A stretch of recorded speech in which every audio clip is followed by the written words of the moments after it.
Brilliance and brutality, intellect and intrigue, Christianity and carnage.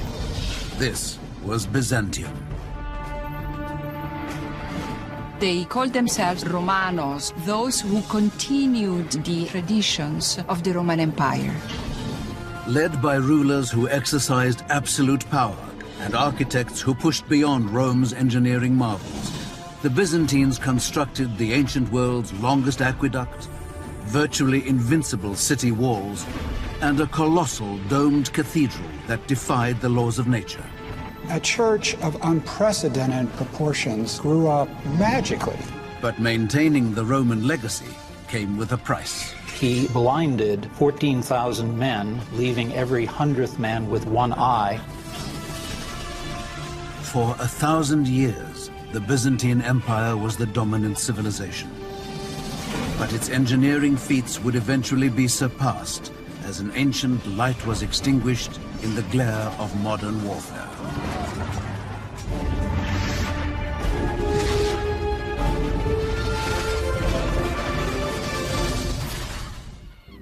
Hi, I'm Peter Weller. Byzantium was an ancient Greek city-state founded around 600 BC, named after its king Byzantus. They settled here because of this thin strip of water that connected Asia to Europe and the Black Sea to eventually the Mediterranean. This strip of water is called the Strait of Bosphorus, meaning bull track from ancient mythology. Byzantine today means scheming or old or devious. But during its 1100 years, the Byzantine Empire would not only be the savior to the Western world's profound heritage of law and literature, but it would put Christianity on the fast track, and along the way give us the artisans and builders and craftsmen who would eventually light up the Renaissance right into the 21st century. And all of this would happen under the auspices of a single emperor named Constantine, who of all of the fakers and charlatans that history has coughed up to steal the moniker the Great, Constantine really deserved it. November the 8th, 324 AD. After 2 decades of war, the Emperor Constantine finally seized sole control of the entire Roman Empire. A leader with a vision, a brilliant strategist, Constantine was a man without limits. He became emperor really through his own wiles. He is ruthless in the way he assumes power. Constantine the Great was one of those rulers that changed the world. He inherited a Roman Empire which had been divided into 2 parts. Constantine would reunite the vast empire, ruling over its western and eastern halves. He was a very astute politician, and he was faced with the problem of both administering and of managing this enormous realm.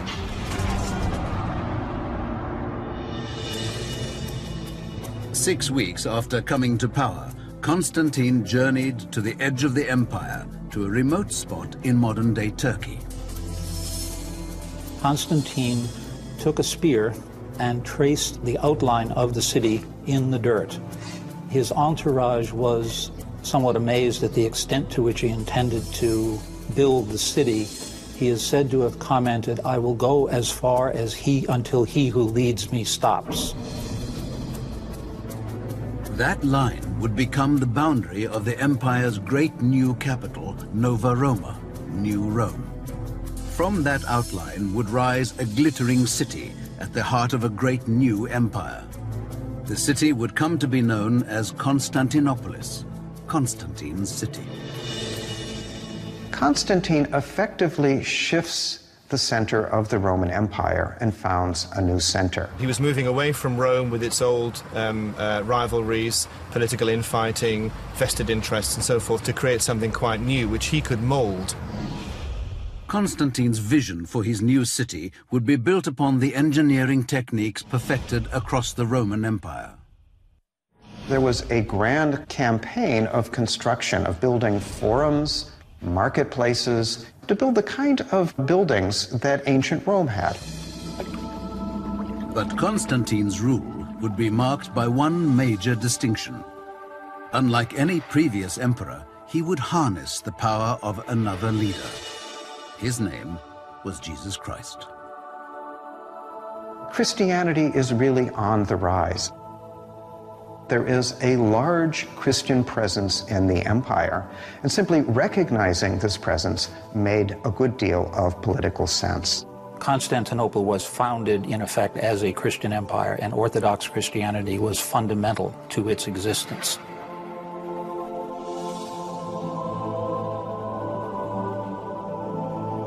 Now we have to remember that even though Constantine was venerated by Christianity, he's still an emperor. In other words, a dictator who's not only killed his son, his stepson, but also his second wife, all on the same trip to Italy. So if the boy wants a city, he's going to get a city and not take no for an answer. Problem is, how do you attract people to a dusty town in the hinterlands called Byzantium? Well, first of all, you might want to rename it after yourself. And second of all, in the style of all Roman emperors, rebuild it. If Constantine could rise out of the grave today and see the success story of Istanbul, population 12 million, 2 million tourists a year, he'd probably faint. Because in 337 AD, when he dies, not only is the city half done, but he's got a big problem. Bulging population, one little provincial aqueduct in a city surrounded by sea. So there's water everywhere, but not a drop to drink. By the mid-4th century, the city was dying of thirst. Constantine's successors would have to develop a water supply far larger than Rome's to keep the city alive. The system they built would be one of the greatest engineering achievements of the ancient world. There were no local water resources within the city walls of Constantinople, and hence water had to be brought from a much greater distance than anywhere else in the classical world and in the Mediterranean. The task fell to an emperor named Valens, who ruled from 364 to 378 AD. Valens oversaw an ambitious plan for the world's longest aqueduct system. Completed, it transported spring water a staggering 400 miles, equal to the combined length of all the Roman Empire's aqueducts. The main line began 150 miles west of Constantinople, deep in the hinterlands of Thrace. Byzantine engineers first had to find a way to maintain a consistent downward slope to keep the water moving. There are tunnels underground, there are channels that go along the surface, and there are, where necessary, these great aqueduct bridges. Between the 4th and 6th centuries, the Byzantines built 60 aqueduct bridges. The most impressive rose nearly 90 feet. Today it's known as the Kuşun-Lugerme Aqueduct Bridge. Builders first constructed giant stone piers or supports. Once the piers were raised, masons worked on massive arches. Wooden forms held the stones of each arch in place until the keystone could be positioned and the arch completed. The framework was then built on the next tier and the process repeated. Like the Romans, Byzantine masons adorned their bridges with religious carvings. But unlike the Romans, they used Christian, not pagan symbols. More than 80 miles away, another aqueduct bridge, this one even larger, channeled water into the heart of Constantinople, now Turkey's largest city, Istanbul. I'm standing on top of the giant aqueduct bridge built for the ancient city of Constantinople under the Emperor Valens. Boy, does that name ring power to you, Valens. Now, the entire aqueduct span is 150 miles, but just this section between two hills in Constantinople is 11 football fields long. And boy, did it take care of the city's water problem. But it not only took care of the water problem, just as we've seen in all of the empires, if you want to make a political statement with a public work, you build it big. Transporting the water to Constantinople was only half the battle. Once in the city, the water had to be stored, but spare land was scarce. Byzantine engineers' solution to this was to build an underground storage system more elaborate than anything else in the ancient world. Over time, they constructed more than 150 subterranean tanks. the largest being the Basilica Cistern in Istanbul. 336 columns supported its 25-foot-high ceiling. The Basilica Cistern could hold enough water to fill 27 Olympic-sized swimming pools. The underground storage tanks were built in troughs between the city's hills, an ingenious solution that not only made use of the low land, but also provided a flat building surface on top. The cisterns enabled the city to be provided continuously by water, even in the summer when it wouldn't rain that much and there'd be merely a trickle coming down from the aqueduct. With its vast underground water storage system, Constantinople's population swelled to an extraordinary size for an ancient city.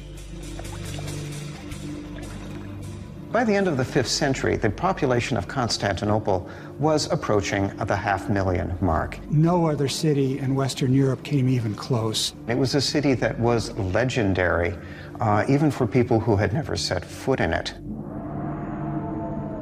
But far away on the steppes of Mongolia, a tidal wave was about to engulf Europe. The surge would be led by a man named Attila, and his army would soon be at the gates of Constantinople. It would take a brilliant feat of military engineering, the greatest defense system of antiquity, to save the city. In August 410 AD, the city of Rome fell to a Germanic tribe called the Visigoths. Citizens fled eastwards to the safe haven of Constantinople, but it was only a matter of time before a savage horde bent on destruction followed them. They were called the Huns. Now, as the West will decline, the East and Constantinople will become a boom town. Only burr in the saddle is, the richer Constantinople gets, the more those marauding northern tribes who have been attacking Italy start to look at Constantinople and go,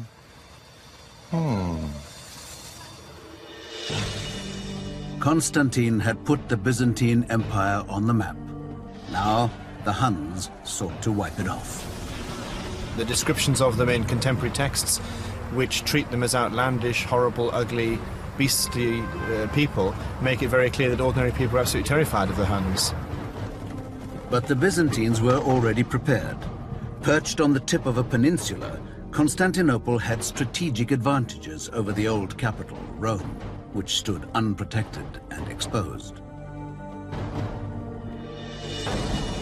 To keep out its enemies, the city would need formidable defenses along its vulnerable western approach. The solution? The strongest, most sophisticated system of city walls ever built. Today they are known as the Theodosian walls. Credit for the ancient world's greatest feat of military engineering goes to an emperor who was just a child when the walls were conceived, Theodosius II.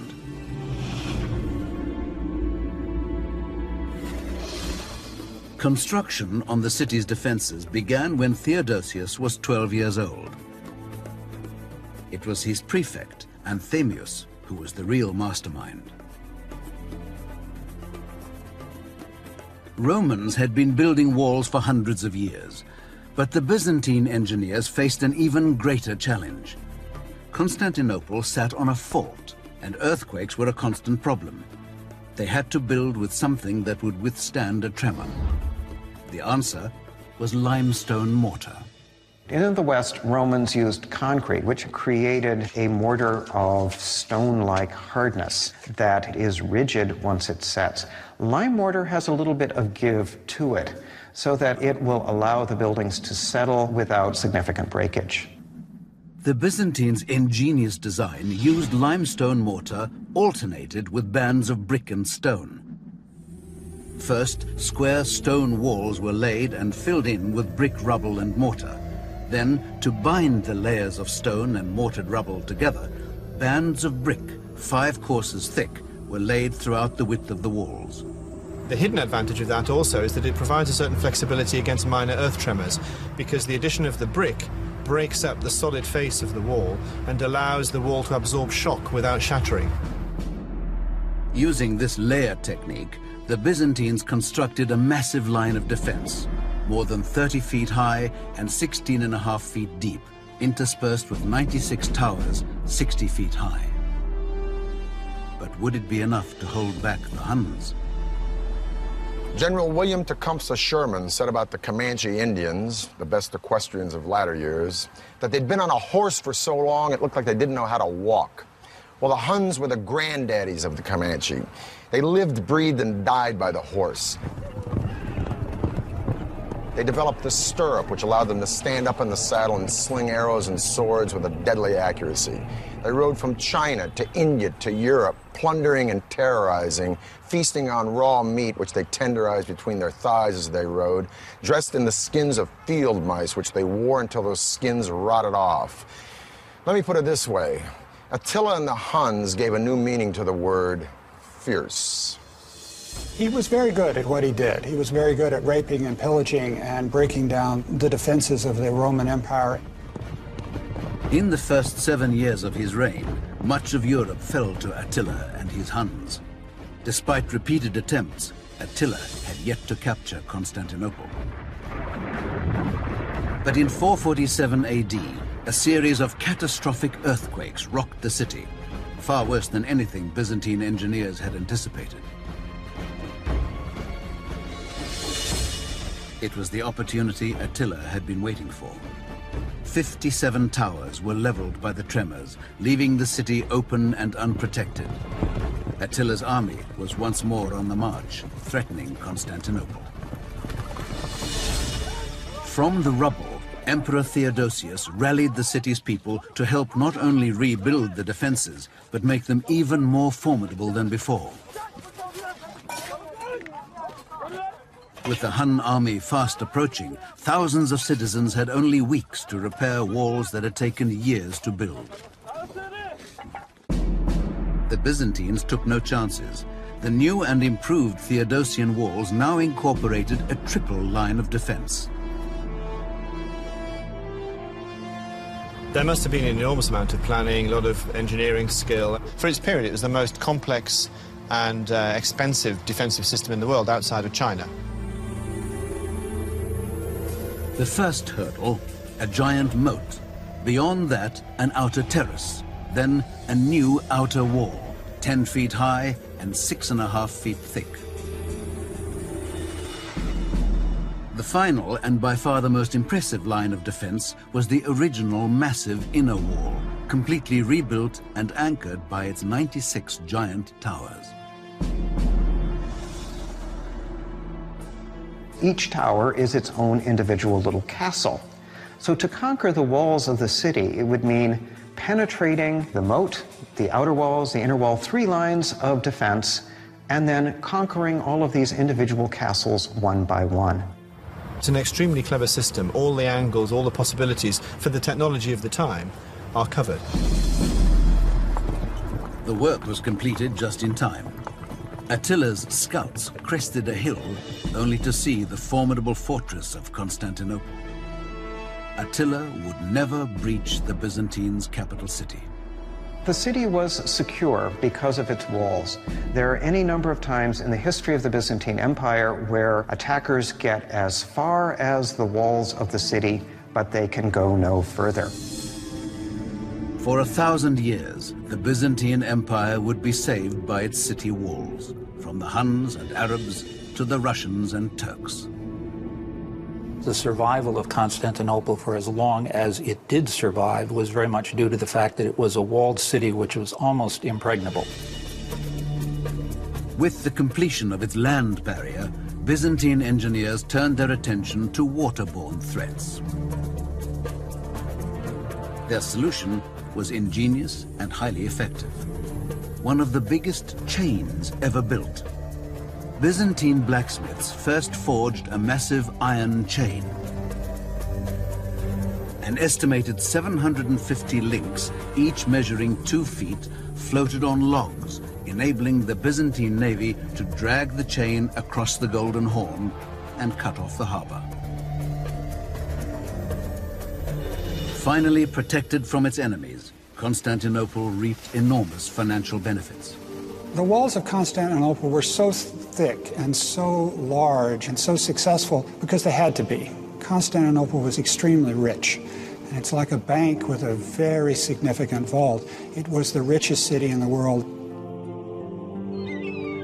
Most of the world's important trade routes intersected at the city. Wealth from as far away as Egypt, China, and Russia all passed through the Byzantine capital on its way westwards. But with money pouring into the empire, enemies began to ravage the countryside, looking for the spoils. The capital may have been bulging with success, but the empire was steadily shrinking as the frontiers fell one after another to marauding tribes. By the death of Theodosius II in 450 AD, the Mediterranean Sea, which had once been like Rome's private lake, now looked like a huge ocean against which the empire was nothing more than a beach resort. Reviving Constantine's Rome would be the single obsession of a very controversial emperor who would marry a very dynamic woman who possessed very special skills. Throughout the 5th century AD, the Western Roman Empire steadily disintegrated as hordes of barbaric invaders plundered its lands. In 476, the last Roman emperor abdicated the throne. To many, the Roman Empire had finally fallen. But did it really? Did it really fall? Because at the same time here in Constantinople, the Eastern Empire is thriving. It's prospering. And in 527 AD, an emperor named Justinian comes to the throne, who's not only completely committed to recodifying all of Roman law, he's bent on reconquering Constantine's empire. Justinian I ruled during the Byzantine Empire's golden age. Yet the man who lusted after the glory of ancient Rome was actually an outsider. Well, the Emperor Justinian was born a peasant in what is now northern Yugoslavia, and he came with his uncle Justin to Constantinople to seek their fortunes. His 40-year reign would be marked by intellectual brilliance, an unparalleled work ethic, and ruthlessness. 2 years before ascending the throne, Justinian had married a beautiful, strong-willed woman named Theodora. But there was just one problem. Born to the lowest class in Byzantine society, Theodora was said to have once been a courtesan. Mindful of her somewhat dubious past, on the day he was crowned emperor, Justinian named Theodora his co-empress. Her unprecedented ascension to power sent shockwaves throughout the aristocracy. She was supposedly a prostitute hanging out around the hippodrome, involved in things like bear dancing. Not exactly sure what happens in bear dancing, but it definitely was not such a great thing. And she had a very active sex life. Together, Justinian and Theodora ruled the empire as equals. She must have been highly intelligent, and she must have been very wily, very successful at court politics. Justinian quickly realized that his legacy would be built on restoring the bygone glory of ancient Rome. He began by reclaiming Western territories that had been lost over the years. Back in Constantinople, he embarked upon a frenzied construction spree. Bad news is, to pay for this building, he went on a ballistic campaign of taxation, which was just as popular then as it probably would have been now. Along with the taxes, he tries to control or stamp out any form of pagan celebration, the study of the ancient philosophers at Athens, gambling, prostitution, adultery, homosexuality, any Christian that doesn't see it his way, and the Jews. He didn't have a lot of fans. But so what? He's an emperor. He's not listening to approval ratings. But you know what? He should have. As Justinian tightened his rule, the city's resentment turned to rage.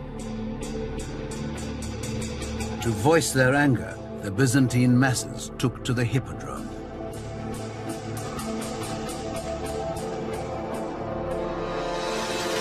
The hippodrome was the center of Constantinople's public life. Conceived as a stadium for chariot racing, it could hold as many as 100,000 people. Its construction had taken place over centuries, a colossal task that incorporated every known building technique. Shaped like an enormous U, and modeled after Rome's renowned Circus Maximus, Constantinople's hippodrome was 440 yards long and 130 yards wide. But the site its architects had chosen sloped severely to the south. And there they built vaulted substructures. As was common in ancient Rome, vaulted substructures to create a level platform. Freemen and masons were brought in from all around the Mediterranean. Their first task was to build the substructure's arched wall, 4 stories high. The arches created a gallery for shops and cafes. Above the substructure, 2 tiers of columns and more than 30 stone rows surrounded the sand-covered racing track. Like all Byzantine emperors before him, Justinian sat in an imperial box called the Kathisma, giving the Byzantine people a rare glimpse of their ruler. It was a combination of sports stadium, public spectacle stadium, imperial propaganda, pulpit, all those things. It could seat huge numbers of people. Huge bets were wagered by fans of the various teams, the blues, greens, reds, and whites.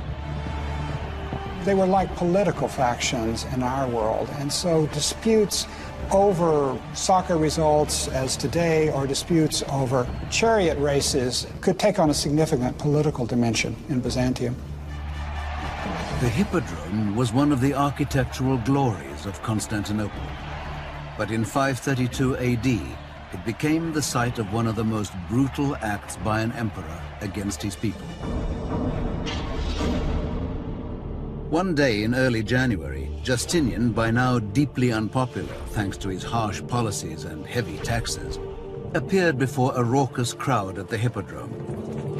All of a sudden they came together, and they came together against the emperor. The ceremonial political center of the empire was right there, and you had tens of thousands of people opposed to the emperor right at the core of the empire. The blues and the greens weren't like the Jets and the Sharks. They were factions that ran all the way from street thugs right up the political animal to the aristocracy. So when thousands and thousands of both blues and greens stormed the Hippodrome screaming, "Nika, Nika, win, win," against these horrible taxes, it would have been like both Republicans and Democrats storming the Super Bowl screaming about the same thing, which may not be a bad idea. The sad news is it turned into a riot, and the riot turned into mayhem, and a week later, a third of the city lay in ashes. Justinian was so scared he was about to pack his bags and split. But thank goodness for a strong woman. He was all prepared to get on a ship and clear off to the Asian side of the Bosporus, but the Empress Theodora, who started life as an actress stroke prostitute, said, "I've got this far, I'm not giving up now, stay and fight." So he did. Theodora's words convinced Justinian. His response was calculated and horrifying. He dispatched his generals to gather a force and march to the Hippodrome. The conclusion of the Nicaea riot is one of these events of biblical proportion. Justinian calls the rebels to meet in the Hippodrome, suggesting that he may compromise with them. But in fact, he gets them into the Hippodrome, closes the gates, and they are massacred by the imperial troops. Within minutes, all the rebels within its walls had been systematically slaughtered. The center of Constantinople's public life had become the killing grounds for an estimated 30,000 people. He was an approachable and gentle man who could, with a quiet voice, order the murder of thousands of people. The capital lay in ruins. But in the ashes, Justinian saw an opportunity. He would re-engineer an everlasting legacy in the name of absolute power. His own. From the ruins of Constantinople would rise one of the world's most magnificent churches, the centerpiece for a new religion and a monument to Byzantine engineering. 532 AD. Although Emperor Justinian had survived the Nika riots, the heart of the Byzantine Empire lay in ruins. Justinian would reassert his power and rebuild the capital in the name of God and himself.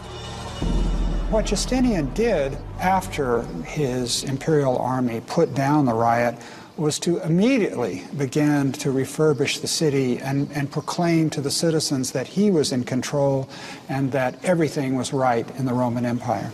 Now, we remember Justinian not because he was ruthless, but we remember the period of Justinian because he has left us such an incredible architectural legacy. Justinian's first priority was to rebuild the city's main cathedral, the Church of Holy Wisdom. We know it today as the Hagia Sophia.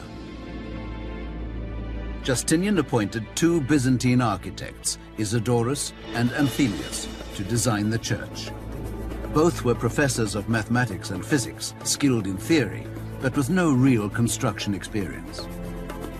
The architects of Hagia Sophia were not the standard architects of the day.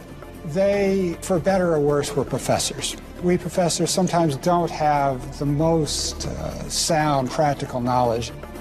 But the visionary emperor gave them a free hand with only two demands: build it as quickly as possible and make it unlike anything else on Earth. Construction began just 6 weeks after the Nika riots. It took years to put together building teams, to bring together all of the building materials that were needed for a great project in the empire. Justinian did it practically instantly. Isidorus and Anthemius' design for the cathedral was revolutionary in concept and unprecedented in scale. They set out to construct the largest dome ever built, 100 feet across. They began by using an architectural device first attempted by the Romans but never fully achieved, the pendentive. The first phase saw the construction of 4 massive arches on which the dome would rest. This was of the pendentives, rounded triangles that connected the dome's circular base to the square base below and distributed its weight evenly among the 4 arches. By adding smaller semi-domes, an even larger area could be created. Using pendentives, Justinian's architects were able to construct an enormous dome that appeared to hover in mid-air. Soaring 184 feet, it was 30 feet higher than the Statue of Liberty. The nave, over which the dome hung, was a massive open space, 229 by 245 feet. There were 100 teams of workmen, each with 100 men, with half of them working on the north side of the building, half of them working on the south side of the building, and competing to create the great building. A church of unprecedented proportions grew up magically, almost magically, faster than any kind of construction at that time on that scale. Hagia Sophia was dedicated in 537 AD, less than 6 years after the first stone was laid. Justinian was very proud of his church, as he should be. It was a great idea. It was a great conceptual plan. The implementation of that plan, the actual structure, was risky. A more experienced or pragmatic builder would have seen that trying to build a dome of this size with the materials given in a short amount of time would have been dicey at best. Before the construction was even finished, the 4 piers hold up the arches started to buckle and collapse. 20 years later, an earthquake happens, boom, whole dome comes in. Now, Isidorus the Younger, the nephew of the original Isidorus that built it, addressed the flaws in the dome, had to reconstruct it. One of the flaws, most important one, is that he raised the pitch of the dome because more vertical load of a higher dome will drive the weight into the ground, which is good support. A short, squatty dome with horizontal load drive the weight sideways, and kaboom, the dome falls in. So Isidorus raises the dome 21 feet, boom, and voila, you got the dome you see today. Hagia Sophia was known for more than just its novel design. Even the columns were elaborately adorned with monograms of the emperor and his empress. We are never allowed to forget that this is the great achievement of Justinian and Theodora. Justinian had created a centerpiece for Christianity, making Constantinople the capital of the Christian world. he got an architect that was going to make a grand statement. And a grand statement was made. The largest church in Christendom, the greatest dome space in the world until the Renaissance. He got a building that dwarfed any of the great baths of ancient Rome or any of the great temples of the ancient world. By the end of Justinian's reign, the Byzantine Empire had grown to its greatest size, encompassing Syria and Palestine, Asia Minor, Italy, Greece, and southwards throughout North Africa and Egypt. But the Byzantine people would pay dearly for the massive expansion. Justinian's almost constant military campaigning, combined with his zeal to rebuild Constantinople, virtually bankrupted the Byzantine Empire.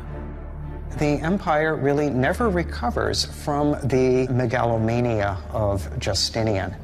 It's perhaps fitting that the dome of Hagia Sophia collapses.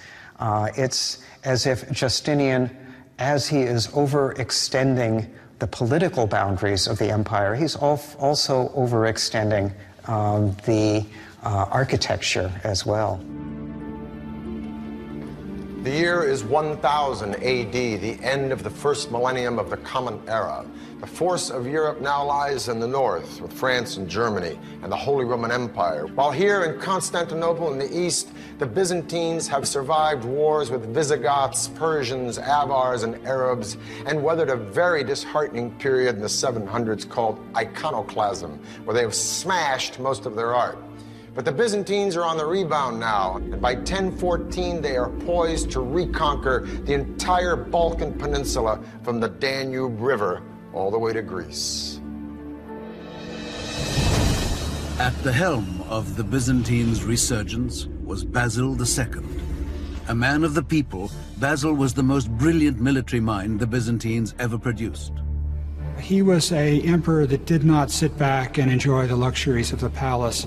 He went out campaigning every season, leading the Byzantine armies against the foes. He was seen to be a soldier's emperor. But there's no doubt he ranks as a highly competent, very able, very intelligent, very versatile military leader, as well as a good ruler.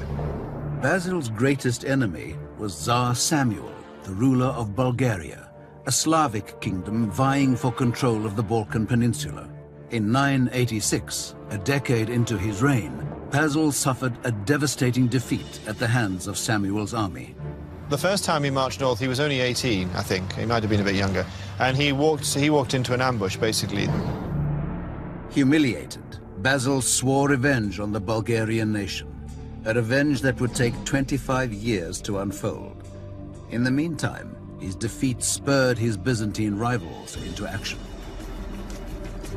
After crushing a series of revolts within his empire, Basil turned his attention to restoring lost imperial lands. Determined to regain Byzantium's glory, he ordered his engineers to design a new model of a deadly siege weapon, the trebuchet. The trebuchet's design was based on simple principles. Using ropes, operators levered a wooden arm equipped with a sling and stone. The front and sides of the wooden frame were covered in fresh animal skins to protect it from flaming arrows. You'd have your axle and your pivoting sling. Because of the disparity between the short end on one side of the axle and the long end on the other, you'd maximize the velocity in the swing, so you could throw substantial weights considerable distances. Basil II did nothing by half measures. The trebuchet his engineers designed could hurl rocks weighing more than 400 pounds and took a staggering force of 400 men to operate. With the world's finest troops and largest siege craft, the Byzantine army was unstoppable. And after years on the battlefield, Basil had developed a creed of ferocity and discipline among his men. He has a reputation of being harsh but fair, and of course, if the soldiers believe in their leader, they'll fight better and more effectively. He prohibited anyone from breaking rank and lectured them on the need for readiness at all times. His force could move with lightning speed across all types of terrain. Finally, in the year 1001, Basil decided it was time to head back to Bulgaria and deal with unfinished business. He then turns his attention back to Bulgaria and spends the next 15 years basically solidly campaigning year on year on year, gradually destroying the Bulgars' infrastructure, ravaging the countryside, destroying the economy. Tsar Samuel would soon realize the scope of Basil's fury. Samuel had been the only man to beat Basil in battle, and for that distinction he would pay dearly. On July 29th in the year 1014, Basil launched a surprise attack, conquering the Bulgarian army, capturing 14,000 men. His revenge would be brutal. He blinded all of them, leaving every 100th man with one eye to lead the rest back to Bulgaria. When Samuel saw his ragged and mutilated army, he collapsed, and 2 days later he died. It's one thing to execute all of these people. It's another thing to send them back to the country where their countrymen in some ways have to take care of all these people. So they become a kind of permanent liability to the society. The cruel victory gave the emperor control of the Balkans. He would be known thereafter as Basil the Bulgar Slayer.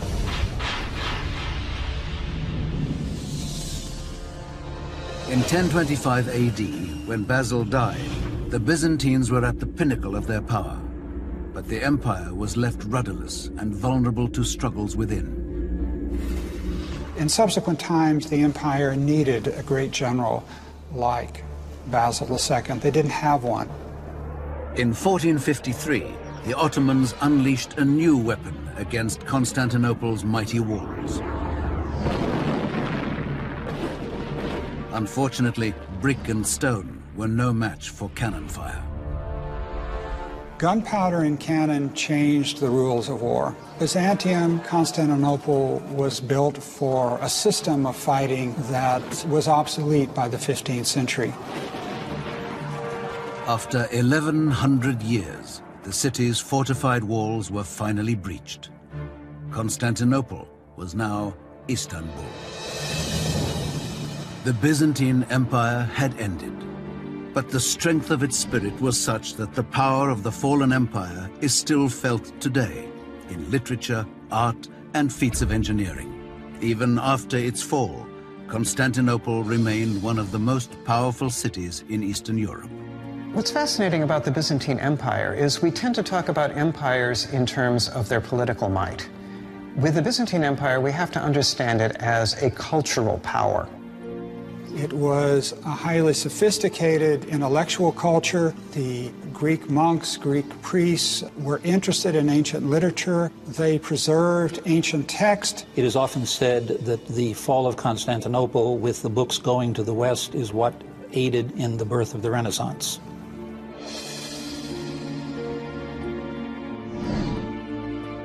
Constantinople had built magnificently. They catapulted Christianity into the world. They'd shaped the Western world's laws. They preserved the heritage of knowledge from antiquity. But the Byzantine Empire was gone for good. For the History Channel, I'm Peter Weller.